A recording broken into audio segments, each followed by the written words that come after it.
Hello, I'm Black Bright News, and I want to talk about when lies wear uniforms. And this refers to the case of Eric Campbell. We've got campaigners recently proposing that corrupt police officers, when they've been arrested, that all the cases that they've ever been covering be reviewed to see if there's any historical miscarriages of justice. So I'm going to read my story for you so that I keep within the time frame. Campaigners and legal advocates are pushing for changes in the law that could spot flaws in police evidence. The idea is to ensure that when a police officer is convicted of corruption, every case they handled is automatically reviewed for potential historical miscarriages of justice. But no formal legislation has been passed yet. Derek Ridgewell, a police officer, later exposed as corrupt, accused Errol Campbell by fabricating evidence and manipulating the investigation to make Campbell appear guilty of theft he did not commit. Ridgewell, who had himself orchestrated the robberies, relied on his authority as an officer to coerce witnesses, present false testimony, and suppress any inconsistencies that might have cleared Campbell. How calculating is that?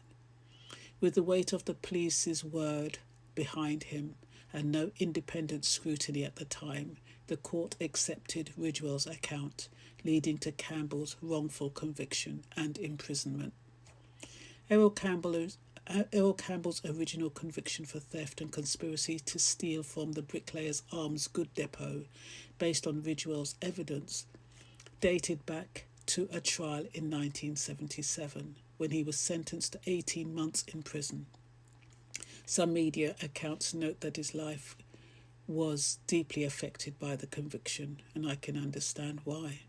He died in October 2024, 20 years before the legal system officially recognised that Mr. Campbell was wrongfully convicted. In other words, he was innocent.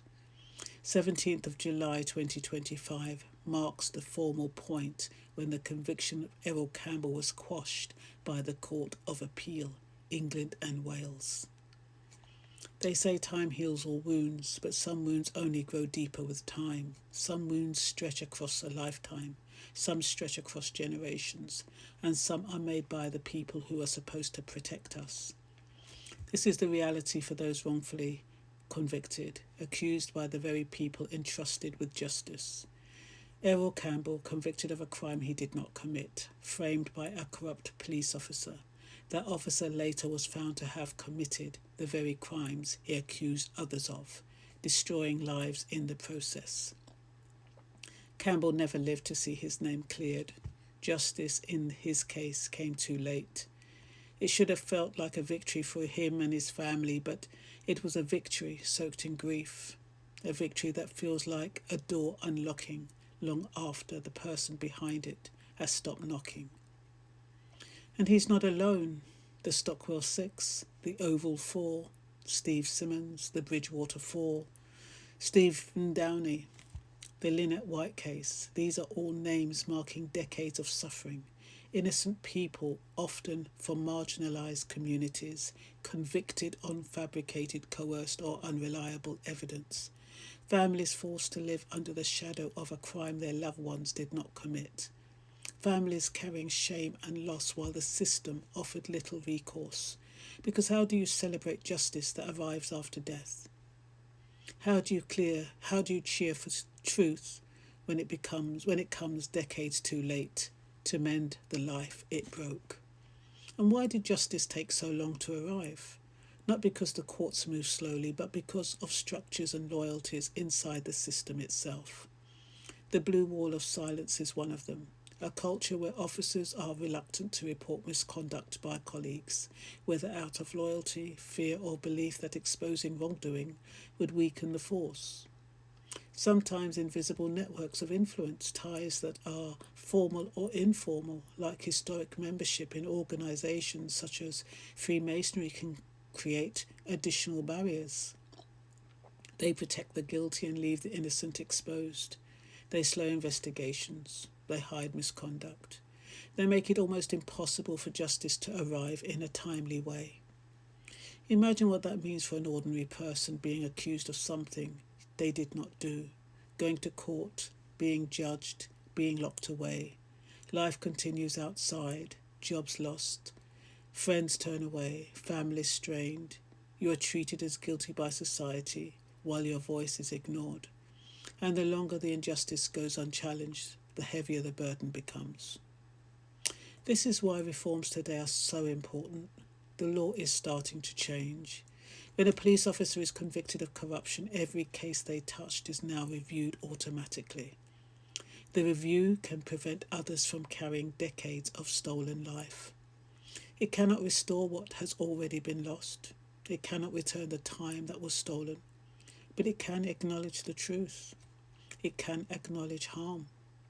And it can stop it from happening again. Even without corruption, police decisions can affect innocent lives. Picture a busy street at night. A robbery has just been reported.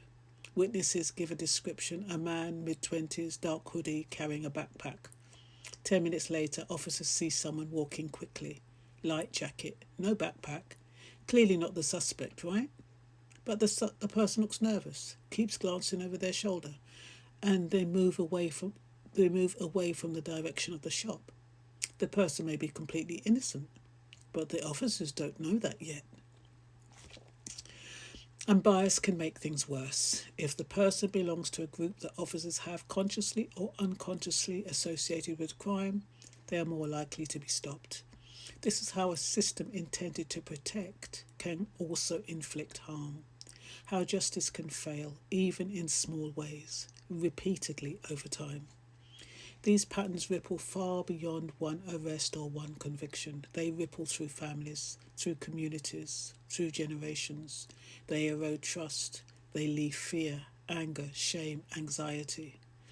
They leave the feeling that the world is not fair, and yet each overturned conviction is a step forward to justice. Each time a court recognises that a verdict was unsafe, each time a record is cleared, each time a name is restored, hope returns, recognition returns, dignity, even if only in part, returns for those who lived through the injustice and for those who come after. These steps matter profoundly. There are still stories waiting to be told, cases under review, lives still shadowed by a system that once failed them. Some families will never see justice. Some victims will pass away carrying a burden no apology can remove. But the promise in these reviews is real. A commitment to check, to question, to ensure abuses of power are not ignored.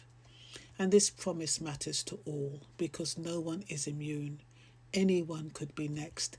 And when someone is wrongfully accused, the impact is never only on that individual.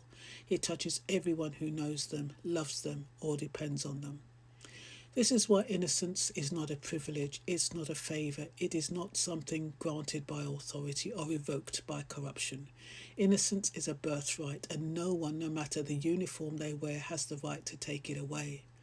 Today some names have been cleared, others are still waiting, and for every name, every story, every person whose life was stolen, there is a call for the system to do better, to review, to correct, to prevent the same tragedies from happening again.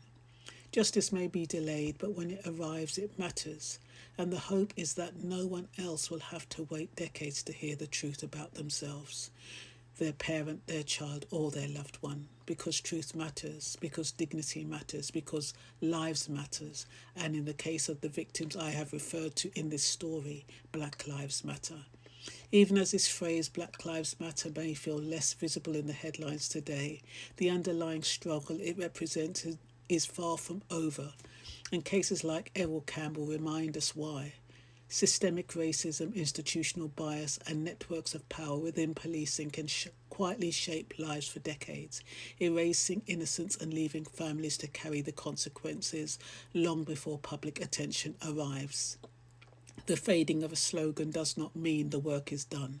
It only makes a slow, painstaking fight for justice, reviewing wrongful convictions, exposing corruptions, and demanding accountability, all the more urgent.